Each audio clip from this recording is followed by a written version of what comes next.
Good evening বন্ধুরা। আজকে বিকালবেলা বলতে সন্ধ্যের দিকেই শুরু করেছি।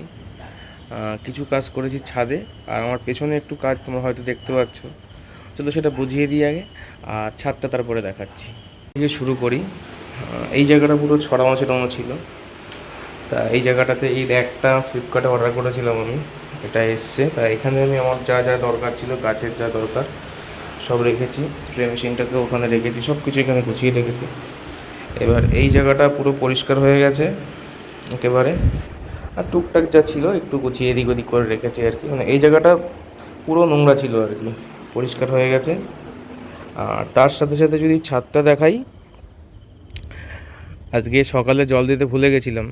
পরশুদিন রাতে এই গাছটা বসানোর পরে আর জল দেওয়া হয়নি। দেখলাম গাছগুলোর পরিস্থিতি খুব খারাপ, দেখো পাতাগুলো পুরো নুয়ে পড়ে আছে পেয়ারা গাছের। তো সব গাছে ভালো করে জল দিলাম। আর এছাড়া কিন্তু আকাশে কিন্তু বিদ্যুৎ চমকাচ্ছে, বৃষ্টি হতে পারে রাতে, জানি না। তা ওয়েট করে নিয়ে আমি সমস্ত গাছে ভালো করে জল দিয়ে স্নান করিয়ে দিয়েছি, যেটুকু দরকার সেটা করে দিয়েছি আর কি আমি। আর অ্যারেনিয়াম গাছগুলো তো একটু হালকা পাতলা জল দিয়ে একটু ভিজিয়ে দিয়েছি আর কি, স্নান করিয়ে দেওয়ার মতন। আর এখন এই বোগনভিলা গাছগুলো এখানে আছে।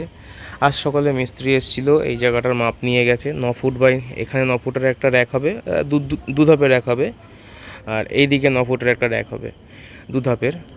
সেটা করা হয়ে গেলে আমি তারপরে গাছ কাটিং করা, হার্ড প্রুনিং করা যা করা তখন শুরু করব। এখন হার্ড প্রুনিং করিনি, এই গাছগুলোকে সব হার্ড প্রুনিং করতে হবে, করিনি, সেটা পরে করব। গাছগুলোকে না বসিয়ে আমি কোনো কাজ করতে পারছি না। গাছগুলোকে যদি বসিয়ে দেওয়ার পরে হার্ড প্রুনিং করি, এক জায়গায় সেট হয়ে গেল, সেখানে আমার কোনো অসুবিধা হবে না। দেখো বিদ্যুৎ চমকাচ্ছে পেছনে, হয়তো তোমরা খেয়াল করেছো। তা সেই জন্যই বলছি যে হার্ড প্রুনিং করবো আগে, একটা তৈরি হোক, বসাবো তারপরে। যাই হোক, ভিডিও আর বড় করছি না, এখানেই শেষ করছি।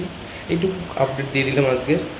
আর কাল সকালে একটা ভিডিও অবশ্যই থাকবে, এটা এখনকার জন্য টাটা।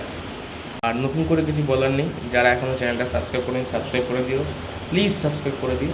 আর কন্টেন্ট কেমন লাগবে জানিও।